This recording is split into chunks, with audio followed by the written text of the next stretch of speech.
Olá! Atualmente, a doação de um ou mais órgãos só pode ser feita se a própria pessoa tiver dado autorização para que isso aconteça ou se familiares próximos autorizarem. Um projeto em análise aqui na Câmara muda isso. Permite que a retirada de tecidos, órgãos e partes do corpo da pessoa falecida para transplante ou para outra finalidade possa ser feita se autorizada inclusive por um parente de segundo grau, ou que a manifestação da própria pessoa em vida tenha sido feita por gravação ou até em redes sociais. Para conversar sobre esse assunto delicado e importante, eu recebo aqui no Palavra Aberta o autor do projeto, o deputado Marcelo Queiroz, do PP do Rio de Janeiro. Olá, deputado. Tudo bem, Mariana, muito obrigado por me receber aqui. Tá certo. Deputado, eu imagino que o senhor tenha apresentado esse projeto porque o número de doações é bem menor do que o número de órgãos necessários no sistema. É isso? Com certeza. Primeiro, eu sou transplantado, né, Mariana? Sou transplantado renal, então fiquei quase 2 anos em hemodiálise. Vivi um pouco da agonia desses pacientes. A fila, com todos o que a gente tem avançado, o Brasil avançou muito nos últimos anos, é referência no mundo, mas mesmo assim as pessoas ainda sofrem demais nas filas. E eu acho que primeiro é uma correção histórica. Eu acho que o Brasil é um dos poucos países, uma das poucas legislações ainda existentes que vão contra aí o princípio básico da vontade da própria pessoa. Então hoje, por lei, a legislação vigente, quem decide se você é doador ou não é a sua família. Então você pode ser que sim, isso foi até um problema, não sei se vocês lembram. A não ser que você tenha deixado expresso, né? Mesmo expresso, se você falar sim e sua mãe, na hora, o seu marido, falar que não, o que vale é a vontade dele. Então primeiro a gente resguardar o direito da própria pessoa.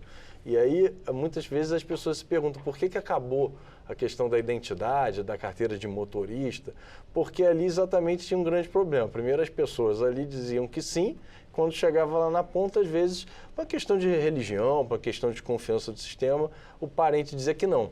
Então, eu acho que essa é uma coisa que a gente precisa mudar para valer a vontade da pessoa em vida. Se eu quero doar meus órgãos, eu tenho todo esse direito e eu acho que é justo que a minha família respeite esse direito, assim como é na questão da herança, em outras questões, quando você tem a questão sucessória. Então, a primeira coisa é essa. E a segunda, obviamente, é a gente, com isso, começar a estimular mecanismos das pessoas declararem a sua vontade. Porque quando elas declaram sua vontade, isso é uma forma também da discussão, e eu acho uma coisa mais justa. O que foi discutido aqui na Câmara um tempo atrás, e aí eu sou um pouco contra, os médicos também são contra, é partir do pressuposto que todo mundo é doador. Isso é um projeto, esse eu acho mais polêmico, porque também não respeita a vontade da pessoa em vida. Então eu quero que todo mundo seja doador, eu sou o maior lutador por isso, eu passei isso na pele, eu sei quanto é difícil, mas eu acho que o princípio básico é a pessoa que quer ser doador, ela tem que manifestar a sua vontade e essa vontade ser respeitada. Quais seriam as regras que estão no seu projeto? Declaração registrada em cartório, o que mais? A gente abre bem, mas obviamente o principal cartório, que eu acho que é o princípio básico do testamento, um vídeo, né, deixado em algum lugar com uma pessoa que possa ser apresentado. E terceiro, na questão das redes sociais, eu falo isso porque a gente usa esse mecanismo, porque na Inglaterra a gente teve aí uma modalidade de uma rede social que quando você abre a rede social, ela fez exatamente isso. Ela cadastrou a população daquela cidade, daquele estado, fez muito regionalmente para testar, e ali você dizia se queria ser doador ou não e aquela vontade ficava registrada. Foi uma espécie de pesquisa? É uma espécie de declaração mesmo. Quando você botava, você autorizava, esse mecanismo era transportado para o cadastro do governo. Eu acho então que ficava válido. Eu acredito muito nesses mecanismos de uso da rede social para alguma coisa que o governo possa usar esse cadastro. Eu acho que Até porque é onde a gente mais se expressa hoje em dia, né? Exato. Eu acho que ali as pessoas, às vezes, quando você abrir seu Instagram, seu Facebook, seu TikTok, você ali podia receber uma mensagem e aquela mensagem ali também estaria ajudando. Eu acho que era uma forma, inclusive, as big techs que estão tão questionadas na questão de fake news e tal, de contribuírem com a sociedade e elas têm uma base gigantesca. Só você conseguir resolver aquilo de uma forma barata. Foi basicamente abrir uma janela fila na hora que você faz o login. Explicando, obviamente, 2 ou 3 janelas falando que aquele dado específico será compartilhado com o governo. Isso deu muito certo na Inglaterra e eu acho que a gente podia fazer aqui. Acho que seria uma baita campanha de conscientização da importância da doação de órgãos. Pois é, o que mais que poderia ser considerado uma declaração de que você quer doar seus órgãos? Tem documentos físicos, manifestação inequívoca em redes sociais, gravação de vídeo, e-mails ou mensagens e testemunhos de pessoas próximas ao doador que possam atestar a sua intenção de doar. Eu acho que o máximo possível, porque, assim, primeiro, esse mecanismo do transplante, eu não sou médico, eu sou advogado, mas eu acho que eu entendo tanto porque eu vivi isso na pele. Um mecanismo de você conseguir um órgão aí, na questão no local da morte, conseguir num acidente, por exemplo, de carro, pegar o órgão, transportar para o hospital, chamar aquela pessoa que está em primeiro da fila para não burlar a fila. Isso tudo tem aí uma logística gigante. E aí você imagina essa logística toda sendo montada e lá na frente você recebe um não.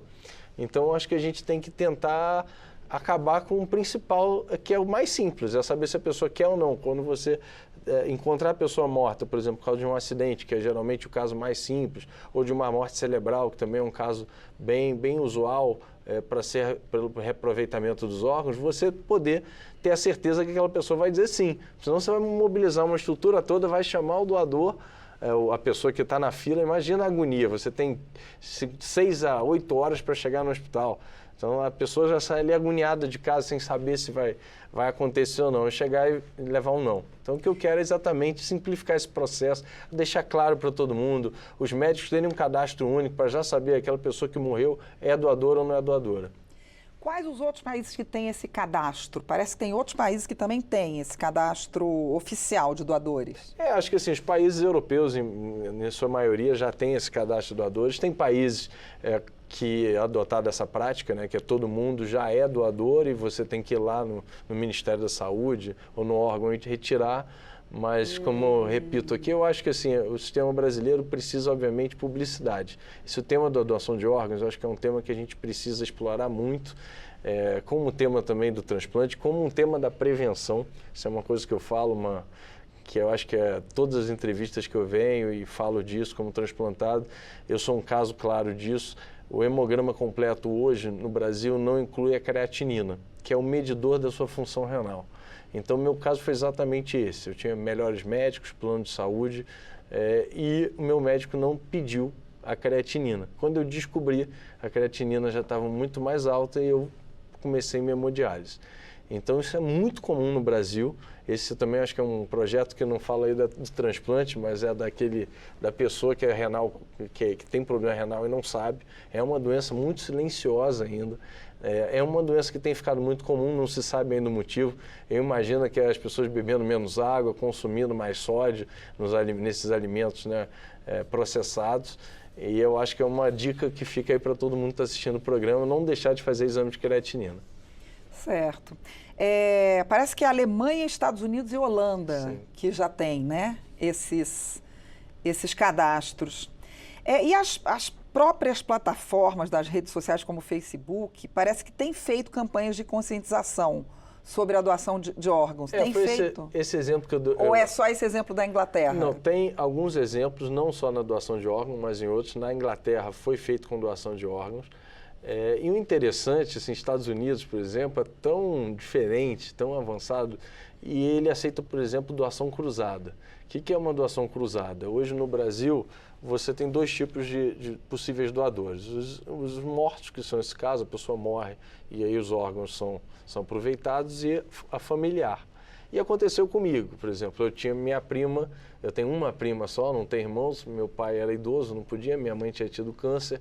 E aí minha prima, por exemplo, ela queria me doar, só que ela não era compatível, não tinha o mesmo sangue. Uhum. Então, no Brasil, por exemplo, minha prima foi para a casa dela, não pôde me ajudar, sou muito grato, mas não conseguiu. Nos Estados Unidos, o que eles têm? Eles têm um banco de permuta, que eles chamam de cruzamento. Ela doa para outra pessoa e a outra pessoa doa. E outra pessoa que tem um parente que queira doar e não seja compatível, doa para mim. Então, você vê que, assim, já tem uma logística montada disso, respeitando a fila, um sistema mega elaborado. Então, é um pouco disso que a gente quer. E o número de doadores lá aumentou por causa disso? Não, aumenta bastante, e a doação em vida ainda comprovadamente é uma doação que os órgãos têm um tempo maior de vida dentro do corpo de quem recebe. Então, assim, em média, aí você vai ter 20, 25 anos. Óbvio que os medicamentos estão avançando, mas um órgão que vem de uma pessoa, geralmente, que faleceu, ele tem uma duração menor. É óbvio que a gente espera que com os medicamentos avançando, que são os medicamentos que eu tomo diariamente, antigamente eram 5 anos de validade, hoje 10, hoje tem caso de 35 anos. Mas o senhor fez o transplante? O senhor tinha quantos anos? Foram 5 anos atrás, né? Hoje eu estou com 39, eu tinha 32, 33 anos. Bem jovem. Bem jovem, não sinto absolutamente nada, é impressionante a minha melhora. É impressionante a melhora do meu doador. Quem me doou foi um amigo meu que estudou comigo desde a infância no colégio. Então, assim, você vê que é um caso fora, mas eu cheguei a ficar 2 anos na fila, não chegou a minha vez. E aí eu já estava ali na hemodiálise há um tempo, esse amigo falava, só que na questão da doação fora da família, a burocracia ainda é muito grande. Você tem que provar na justiça que não há relação de dependência financeira e econômica, né? Porque acho que no Brasil lá atrás, em alguns países aí asiáticos, você tem aquela questão de venda de órgãos, né? Que aí é obviamente o pior dos cenários. Mas você imagina assim, uma pessoa querer doar, entrar num processo, ser entrevistada 2 vezes. É um negócio tem que ser uma pessoa muito fora da realidade, como foi o meu caso, né? Assim, amigo de infância, mas está super bem, o Alberto, deixar um abraço para ele. Mas eu acho que é um caso muito fora e para pessoas que têm uma certa condição, porque você precisa ter advogado, você precisa... Então, a pessoa que está ali no SUS, com certeza, talvez não tenha a oportunidade que eu tive, né, de colocar ali gente, dele ter condição também de ficar com advogado, ter condição de ir nas audiências. Então, não é simples, a gente precisa desburocratizar isso, que parece uma coisa muito... E até, por exemplo, Estados Unidos, eles agora discutem a questão das doações voluntárias, porque para a gente parece uma coisa muito fora do normal, mas tem gente que quer doar o órgão independente da pessoa que vai doar.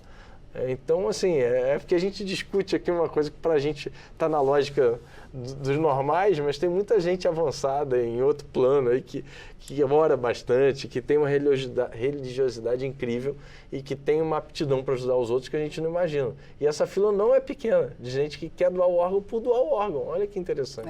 Realmente inesperado. Deputado, a gente tem que terminar. Muito obrigada e boa sorte com o projeto. Eu conversei com o deputado Marcelo Queiroz, do PP do Rio de Janeiro, sobre o projeto dele que permite que parentes de até 2º grau autorizem a doação de órgãos e amplia as formas de manifestação do próprio doador. Eu sou Mariana Monteiro e você pode assistir novamente ou mesmo compartilhar esta edição do Palavra Aberta, que está no YouTube da Câmara. Até a próxima!